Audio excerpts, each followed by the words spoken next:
Next आगे पहले बच्चे हम करेंगे अभी क्वेश्चन नंबर 10, इसके बाद करेंगे क्वेश्चन नंबर 6, सॉरी पहले 6 करेंगे फिर बाद में 10 करेंगे। 6 पहले करते हैं, ठीक है। तो अभी क्वेश्चन नंबर 6 में आपको बोला गया है if 1 2 4y, if 1 2 4y x6 and 3 5 up to सो, ठीक है। उसने बोल दिया कि ये कुछ ऐसे 4 पॉइंट्स हैं जो कि 4 पॉइंट्स किसको रिप्रेजेंट कर रहे हैं, are the vertices of parallelogram. ये 4 पॉइंट्स हैं जो कि किसी पैरेललोग्राम के वर्टिसेस हैं, ठीक है। और हमें इसमें से एक्स एंड वाई को फाइंड करना है, ठीक है। आगे का क्वेश्चन ये आपका खुद का है। मान लो this is parallelogram ABCD, ABCD, ठीक है। और इसके ये कोऑर्डिनेट है x6, इसके कोऑर्डिनेट सॉरी 1 2, आगे है 4y, आगे है x6, लास्ट है 3 5, ठीक है। अब बच्चे इस क्वेश्चन को सॉल्व करने के लिए ना पहले आपको क्या पता होना चाहिए, पैरेललोग्राम की प्रॉपर्टीज। 7.1 में जब हमने क्वेश्चन नंबर 4 किया था, आई थिंक 6 किया था, तब मैंने आपको स्क्वायर, पैरेललोग्राम, रेक्टेंगल की प्रॉपर्टीज के बारे में समझाया था। या तो वो वीडियो उठाओ या थोड़ा सा भी यहाँ पे बता देता हूँ। कोई भी फिगर पैरेललोग्राम है या नहीं, उसकी कंडीशंस होती हैं कि ऑपोजिट साइड्स इक्वल हों, लेकिन वो रेक्टेंगल में भी इक्वल होती है। अब रेक्टेंगल और पैरेललोग्राम में क्या डिफरेंस होता है, रेक्टेंगल के जो डायगोनल इक्वल होते हैं, ठीक है, लेकिन पैरेललोग्राम के जो डायगोनल होते हैं वो इक्वली बाइसेक्ट हो रहे होते हैं, ठीक है। क्लियर होगी आपको बात मेरी? ये वो सेम पॉइंट पे बाइसेक्ट हो रहे होते हैं, हाफ हाफ पे, ठीक है। तो अगर ये आपके पास पैरेललोग्राम है तो ये चेक करने के लिए खाली आपको डायगोनल के ऊपर डिपेंड होना पड़ेगा, ठीक है। तो एक इसका डायगोनल आ रहा है आपके पास AC, ठीक है। मैं यहां पे कर लूं इसको, एक डायगोनल आपके पास इसका AC, ठीक है। और एक डायगोनल है इसका हमारे पास BD। यहां पर इन दोनों का एक्सीडेंट होगा, दिस इज पॉइंट O, ठीक है। अब जो O पॉइंट है वो AC लाइन के ऊपर भी है, ठीक है। अब जो O पॉइंट है वो पॉइंट BD लाइन के ऊपर भी है। ये चीज आपको क्लियर होगी? मतलब कि अगर O का आंसर है 1 5 तो यहां पे भी O का आंसर क्या रहेगा 1 5। पहली बात तो ये है। अब दूसरी चीज, O पॉइंट निकलेगा कैसे? मैंने बोला है ना कि ये आपस में बाइसेक्ट होते हैं, मतलब कि अगर ये लाइन की लेंथ 10 सेंटीमीटर थी तो जो ये O पॉइंट है ये 5 सेंटीमीटर पे होगा यहाँ पे, ठीक है। अगर इसकी लेंथ 20 है तो ये भी 10 पे होगा, ठीक है। मतलब कि ये जो O है ये इनका मिड पॉइंट है, जो O क्या है आपके पास मिड पॉइंट है। तो इसको मैं लेट कर लेता हूं कैपिटल X कैपिटल Y। अब जो O पॉइंट यहां पे है वही O पॉइंट यहां पे होगा कैपिटल X कैपिटल Y, ठीक है। तो A के कोऑर्डिनेट कौन कौन से आपके पास 1 2, C के कौन से हैं x6। फिलहाल यहां से कैपिटल X निकालिए। मिड पॉइंट फॉर्मूला है, मिड पॉइंट फॉर्मूला क्यों बनेगा 1:1। अब ये 1:1 क्यों आई?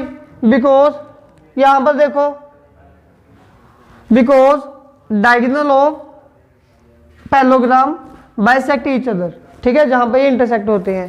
तो इसीलिए ये बाइसेक्ट हो रहा है तो इसकी रेशियो आएगी 1:1, ठीक है। यहां पे मैं लिख देता हूं डायगोनल्स ऑफ पैरेललोग्राम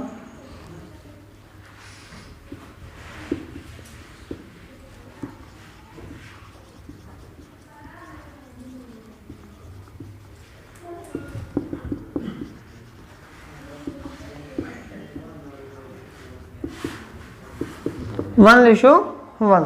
तो यहाँ पे बच्चे अभी ये जो O के मतलब कि x आएगा इन दोनों का प्लस 1 + x/2 बस। और ये y कैसे आएगा y आएगा 2 प्लस 6/2 मिनटू से 8/2 मिनटू से ये जो कैपिटल y आ गया 4। इसको लिखो इक्वेशन नंबर 1, इसको लिखो इक्वेशन नंबर 2। ठीक है। अब सिमिलरली यहाँ पे मिड पॉइंट फॉर्मूला हम अप्लाई करेंगे। ये है 4y और ये है आपके पास 3 5। तो यहाँ से x निकलेगा, इन दोनों का प्लस 4 प्लस 3/2 7/2 और y आएगा कैपिटल y प्लस 5/2। इसको लिखो 3, इसको लिखो 4, लिख दिया ये। अब ये x और ये x सेम नंबर है ना, तो इन दोनों को इक्वल रख दो आप, इन दोनों को आपस में इक्वल कर दो।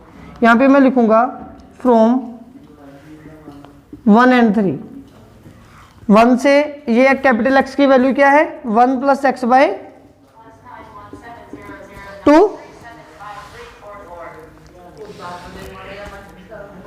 इसकी वैल्यू मेरे पास आएगी 1 प्लस x/2 और इसकी वैल्यू क्या है 7/2। 2 और 2 कैंसल। ठीक है। तो अभी ये 1 वहां पे जाके माइनस होगा, x इक्वल्स टू 7, 1 जाके माइनस हो गया तो x की वैल्यू आ गई 6। तो आपके पास ये जो स्मॉल x था ये तो आंसर आ गया 6 है। अभी हमें फाइंड करना है y। सिमिलरली y फाइंड करने के लिए मैं कंपेयर करूंगा 2 and 4 को, फ्रॉम 2 and 4।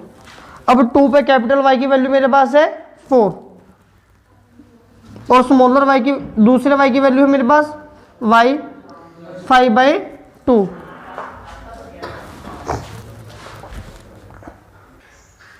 फिर आगे ये y था 4 और ये y था y प्लस 5/2। इनकी क्रॉस मल्टीप्लाई की हमने, 2 4 8, ये बन गया y प्लस 5। ठीक है। तो 5 यहाँ पे आके माइनस होगा तो y की वैल्यू आ गई 3। फाइनली आपके पास जो स्मॉलर x है दैट इज 6, जो स्मॉलर y है दैट इज 3। ये आपके पास आपका आंसर आ गया। ठीक है। मैं फिर से बता दूं मैंने किया था। यहाँ पे आपके पास एक पैरेललोग्राम है, आपको ये small x small y find करना है। मैंने दोनों के डायगोनल का मिड पॉइंट निकाला और उसको कंपेयर किया है। आप इसको इससे भी इजी कर सकते हो, मैंने क्वेश्चन को ज़्यादा मतलब कि लेंथी कर दिया, ये इससे भी इजी हो जाएगा। ठीक है, अगर समझ में आए तो। आगे बच्चे हमारे पास इस एक्सरसाइज का last question, question number 10। Find the area of rhombus. Rhombus मीन टू से समझ रहे हो? अब तक आपको डायग्राम खुद बनानी आनी चाहिए। ये क्वेश्चन या तो 7.3 से रिलेटेड है या 7.1 से रिलेटेड है। ठीक है। रोहम्बस कोई भी आपके पास 4 साइडेड फिगर होगी। Find the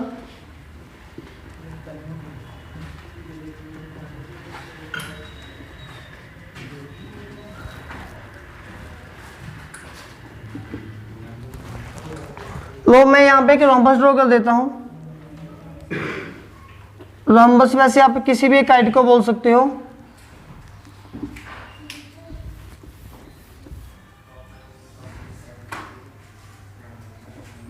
rhombus kite shape का होता है वैसे तो, ABCD।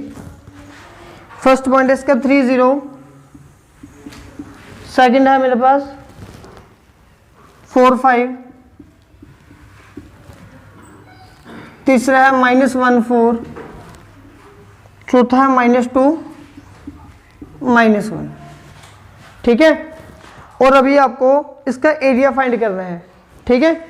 और नीचे आपको लिखा हुआ है इसका एरिया फाइंड करने का formula half into product of diagonals. तो देखिए बच्चे, जब आपने इनका एरिया फाइंड करना है, मैंने पहले यहां पे लाइन लगा दी। रोम्बस का एरिया होता है half into D1 into D2, मतलब कि half into product of diagonals. तो पहले डायगोनल की लेंथ फाइंड करो। लेंथ फाइंड करने के लिए आपको 7.1 में जाना होगा। ठीक है। तो इसका फर्स्ट डायगोनल क्या है, दैट इज AC।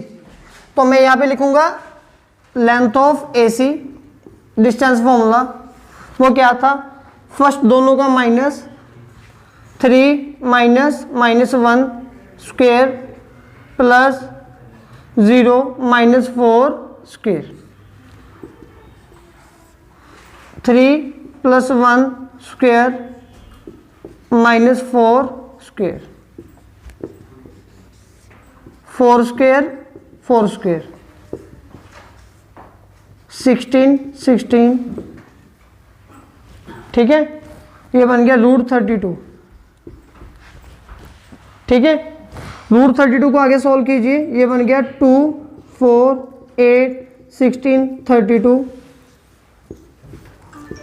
2 × 2 √2 4 √2 यूनिट्स, ठीक है। फिर next is BD, second diagonal. जब आपने उसके ऊपर डिस्टेंस फॉर्मूला लगाना है,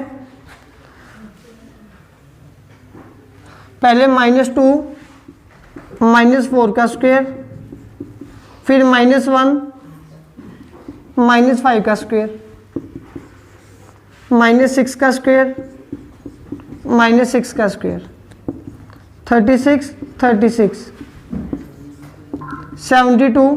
अब इसके फैक्टर बनाए हमने 2 4 8 24 72, तो यहाँ से 2 कॉमन, यहाँ से 3 कॉमन, 6 √2 यूनिट्स। फाइनली अभी हमें फाइंड क्या करना है, एरिया ऑफ रोम्बस, ठीक है। तो एरिया ऑफ रोम्बस का मेरे पास फॉर्मूला होता है बच्चे,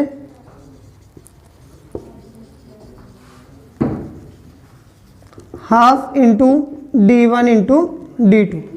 तो अभी ½ × d1 आया 4 √2, d2 आया 6 √2, ये ½ × 4 × 6 √2 बन गया 2, तो 2 और 2 कट, 24 स्क्वायर यूनिट्स, ये मेरे पास इसका आंसर आ गया, ठीक है। उतारो इस